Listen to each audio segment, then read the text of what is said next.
Hello students, welcome back to my channel. Today we are going to learn about question number third. So the question number third है exercise 1.1 में का write the truth values of the following.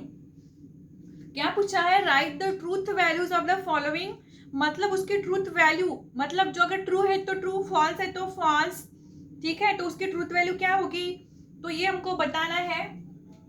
But सबसे पहले क्या करना है, जैसे इसके पहले का क्वेश्चन जो सेकंड क्वेश्चन हमने देखा था उसमें हमने क्या किया था, दोनों कंपाउंड स्टेटमेंट को पहले अलग अलग किया, मतलब पी और क्यू से डिनोट किया, उसके बाद में उसको सिंबॉलिक फॉर्म में लिखा एंड देन बस उतना पहले लिखना है, पहले दोनों को क्यू और पी और क्यू के फॉर्म में लिखना है, सिंबॉलिक फॉर्म में लिखना है, उसके बाद में देखना है कि दोनों में से क्या ट्रू फॉल्स है, उसके बाद में उसकी ट्रुथ वैल्यू लिखना है. ठीक है, तो सबसे पहला एग्जाम्पल है हमारा यहाँ पे सॉल्यूशन 4 इज अ ऑड और 1 is a prime.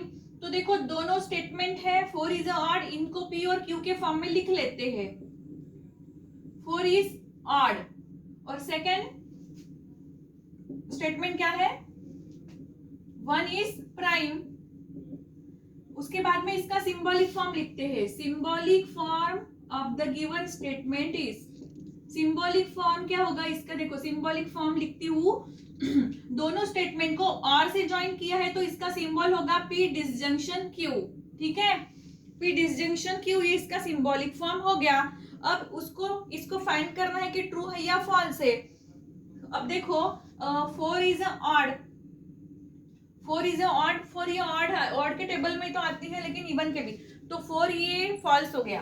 4 is odd मतलब ये क्या हो गया, फॉल्स स्टेटमेंट हो गया. और 1 is a prime, 1 is prime, 1 ये प्राइम के टेबल में भी आता है और ऑड के भी, तो मतलब ये भी फॉल्स है. दोनों स्टेटमेंट क्या है, फॉल्स है.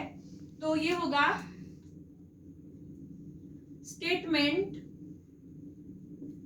P and Q are false. दोनों क्या है, फॉल्स है. The statement P और Q are false. So उसके बाद में क्या लिखना है, देखो P disjunction Q, disjunction Q क्योंकि और है, P disjunction Q is equivalent to का सिंबल देना है इसका. उसके बाद में P जो स्टेटमेंट है वो क्या है, फॉल्स है. डिसजंक्शन वैसे ही लिखना है, Q भी स्टेटमेंट क्या है, फॉल्स है. अब क्या होगा ये देखो, आपको पता है ट्रुथ टेबल जो हमने पढ़ा था और के ट्रुथ टेबल में क्या होता है, अगर दोनों स्टेटमेंट ट्रू होते हैं तो ट्रू होगा और दोनों स्टेटमेंट फॉल्स होगा तो वो क्या होगा, और के कंजंक्शन सॉरी डिसजंक्शन का जो ट्रुथ टेबल होता है उसमें क्या होता है, अगर दोनों स्टेटमेंट पी और क्यू दोनों फॉल्स हो तो उसकी ट्रुथ वैल्यू भी क्या आती है, फॉल्स आती है. Any condition this is true, तो इसकी ट्रुथ वैल्यू हो गई फॉल्स. तो यहाँ पे लिखना है the truth value of given statement is, the truth value of given statements is false. क्या है इसकी ट्रूथ वैल्यू, एफ आई है. ठीक है, ये था क्वेश्चन नंबर फर्स्ट. अभी देखते हैं question number second. Second question है यहाँ पर 64 is a perfect square and 46 is a prime number. 64 is a perfect square and 46 is a prime number.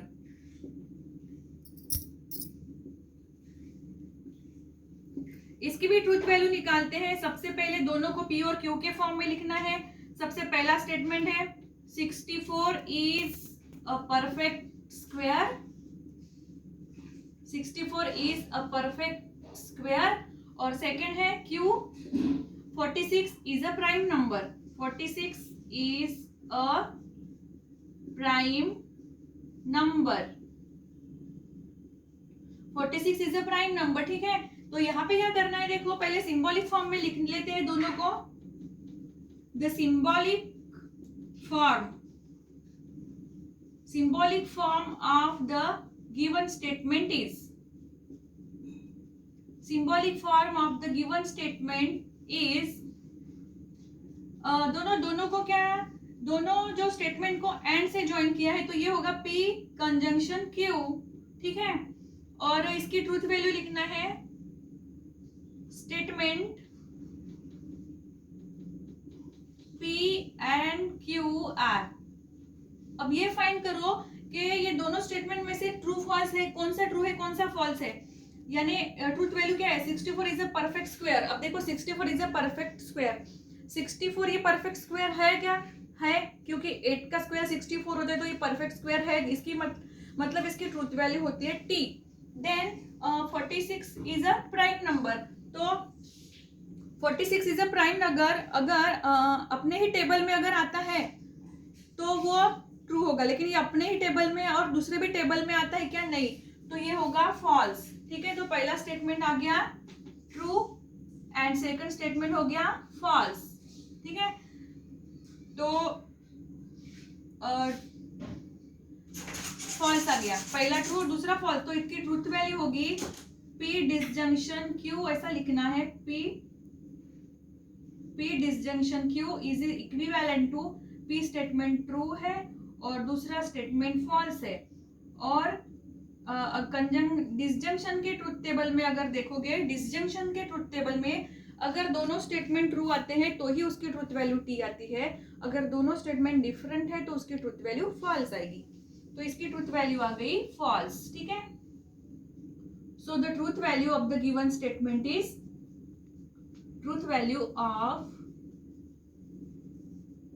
Of the given statement is true, sorry false. इसकी truth value क्या आई है, false आई है।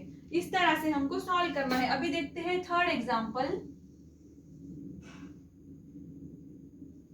Third example है 5 is a prime number and 7 divides 94. 5 is prime number and 7 divides 94. 7 divides 94, ठीक है। Solution, सबसे पहला स्टेटमेंट क्या है, P 5 is a prime number। कोई भी आंसर लिखने से पहले ध्यान में रखो कि दोनों को P और Q से पहले डिनोट कर लेना है और उसका सिंबॉलिक फॉर्म लिखना है, उसके बाद में आगे की प्रोसीजर करना है। सेकंड स्टेटमेंट है 7 divides 94, ठीक है। So the symbolic form of the given statement is, symbolic form of the given statement is, symbolic form क्या होगा, दोनों के बीच में एंड है तो P कंजंक्शन Q हो गया, ठीक है। उसके बाद में क्या लिखना है, ये स्टेटमेंट ट्रू है या फॉल्स है ये लिखना है, statement P and Q are, ठीक है। अब 5 इज अ प्राइम नंबर, 5 ये प्राइम नंबर है क्या, हाँ है, 5 क्या है, प्राइम नंबर है, तो इसकी ट्रूथ वैल्यू क्या आएगी, T आएगी। और 7 डिवाइड्स 94, क्या 7 डिवाइड्स करता है 94 को, नहीं करता है, तो ये फॉल्स होगी। सो दिस इज ट्रू, पहली ट्रूथ वैल्यू आ गई 2 एंड सेकेंड वैल्यू आ गई फॉल्स, ठीक है। एंड है तो इसका ये होगा P disjunction Q which is equivalent to true disjunction F। और अब डिसजंक्शन के ट्रूथ टेबल में दोनों स्टेटमेंट डिफरेंट है तो उसकी ट्रूथ वैल्यू फॉल्स आएगी। अगर दोनों डिसजंक्शन के टेबल में अगर दोनों फॉल्स आते हैं, दोनों ट्रूथ वैल्यू ट्रू आती है तो ही उसकी ट्रूथ वैल्यू T होगी। Any condition this is false, so the truth value of the given statement is, truth value of the given statement is, क्या होगी इसकी ट्रूथ वैल्यू, F हो गई। ये था क्वेश्चन नंबर थर्ड। अब देखते हैं फोर्थ वाला क्वेश्चन है, it is not true that, it is not true that 5 minus 3i is a real number, 5 minus 3i is a real number। देखो ये है थोड़ा डिफरेंट है। It is not true that 5 minus 3 is a real number. यहाँ पे P और Q दो statement नहीं है, ओनली वन स्टेटमेंट, एक ही स्टेटमेंट है। कौन सा? यहाँ से शुरुआत हो रहा है स्टेटमेंट की, 5 minus 3 is a real number, और उसके सामने लिखा है it is not true that, मतलब negative.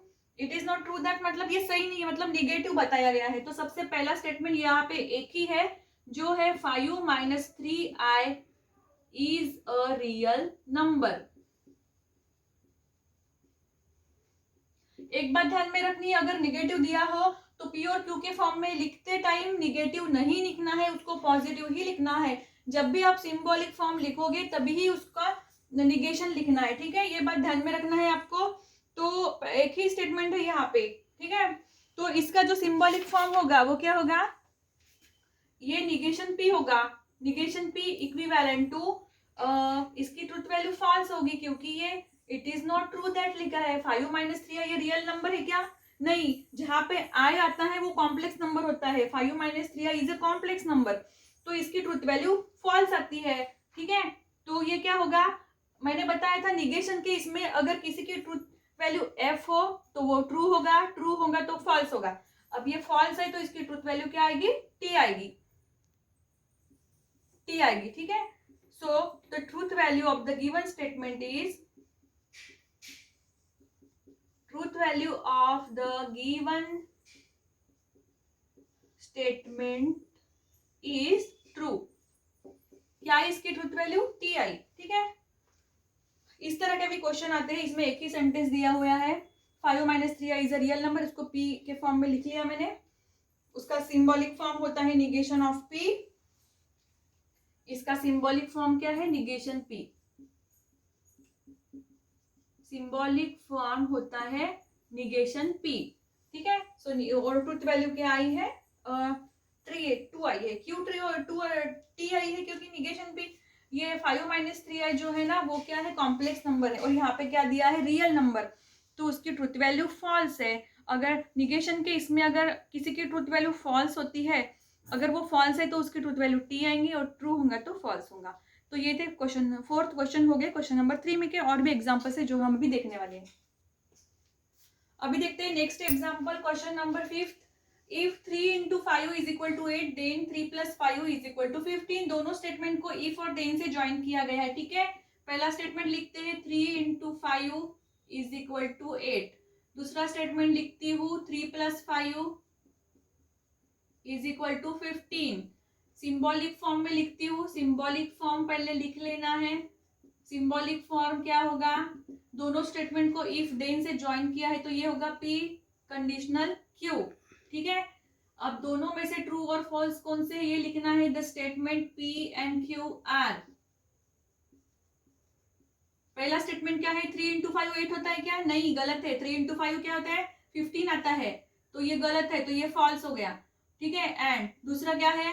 3 plus 5 is equal to 8 आता है, बट यहाँ पे 15, दूसरा भी क्या है? दूसरा भी फॉल्स है, मतलब दोनों गलत है, ठीक है? तो ये हो गया फॉल्स, ठीक है? अब इसकी ट्रुथ वैल्यू लिखेंगे P conditional Q equivalent to, पहला स्टेटमेंट भी फॉल्स है, दूसरा स्टेटमेंट भी फॉल्स है। और कंडीशनल का जो टेबल होता है उसमें क्या होता है? अगर पहला स्टेटमेंट ट्रू और दूसरा फॉल्स हो तभी उसकी ट्रुथ वैल्यू फॉल्स आएंगी, any condition this is true आएंगी, तो इसकी ट्रुथ वैल्यू आ गई T. So the truth value of the given statement is, truth value of the given statement is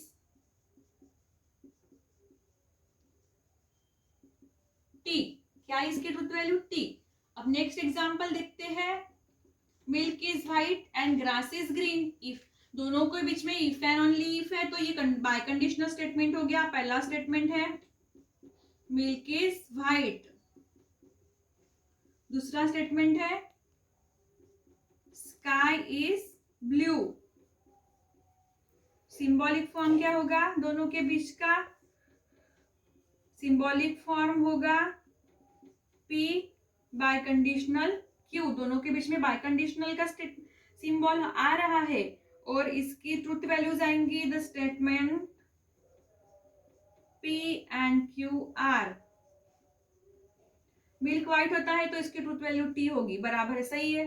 sky blue होता है, हाँ सही है, तो इसकी ट्रूथ वैल्यू भी टी है, दोनों भी ट्रू है। तो ये होगा P bye conditional Q imply, ये 3 लाइन देना है, मतलब इक्विवेलेंट टू, पहला भी स्टेटमेंट ट्रू है और दूसरा भी स्टेटमेंट ट्रू है। और बाय कंडीशनल में क्या होता है, अगर दोनों स्टेटमेंट ट्रू आते हैं तो उसकी ट्रूथ वैल्यू ट्रू ही आएगी, इसकी ट्रूथ वैल्यू ट्रू आएगी। सो the truth value of the given statement is, truth value of the given statement is true, इसकी ट्रूथ वैल्यू आ गई टी। अब लास्ट वाला क्वेश्चन देखते हैं। 24 is a composite number P, 24 is a composite number, second है Q, 17 is a prime number, ठीक है। Symbolic form,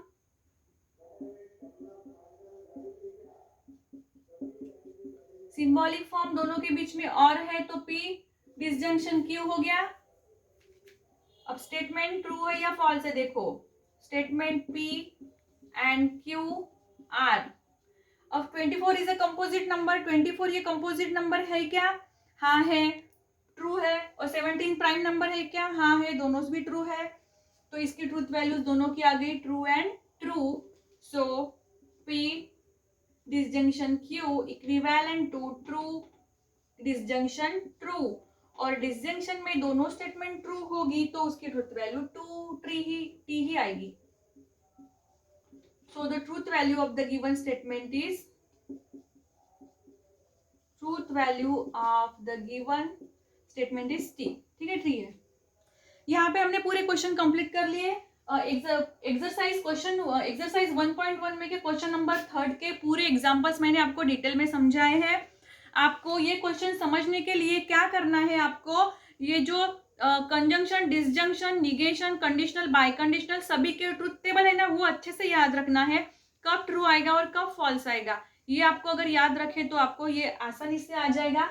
और ये क्वेश्चन सॉल्व करते हो तब सबसे पहले दिए हुए स्टेटमेंट को P और Q से डिनोट करना है, उसके बाद में उसका सिंबॉलिक फॉर्म लिखना है। सिंबॉलिक फॉर्म लिखने के बाद उसकी ट्रूथ वैल्यू, मतलब पहला स्टेटमेंट ट्रू है क्या फॉल्स है वो देखना है, उसके बाद में दूसरा देखना है, दोनों की ट्रूथ वैल्यू देखकर आपको उसकी ट्रूथ वैल्यू फाइंड करनी है। इस तरह से आपको ये क्वेश्चन सॉल्व करना है। तो ये हो गया क्वेश्चन नंबर 3 कंप्लीट हो गया। और अब नेक्स्ट क्वेश्चन 4th और 5th बाकी, वो हम नेक्स्ट लेक्चर में देखेंगे। सो इसका स्क्रीनशॉट निकालना हो तो निकाल लो। अगर इसमें आपको कोई डिफिकल्टीज हो तो मुझसे जरूर पूछिए। ओके, सो अभी के लिए बस इतना ही। Thank you so much.